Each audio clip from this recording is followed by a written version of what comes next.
In today's video, I'm going to show you how to create blocks in AutoCAD.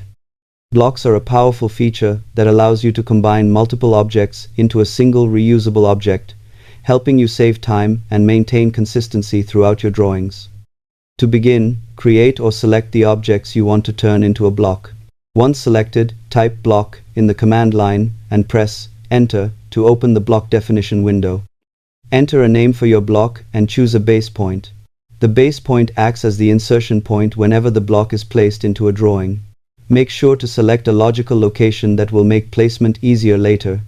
After configuring the settings, click OK to create the block. Your selected objects will now be combined into a single block reference. To insert the block later, type Insert in the command line and press Enter. Select the block from the list and place it anywhere in your drawing. Using blocks can greatly improve drafting efficiency, especially when working with repetitive objects. Thanks for watching and happy drafting in AutoCAD.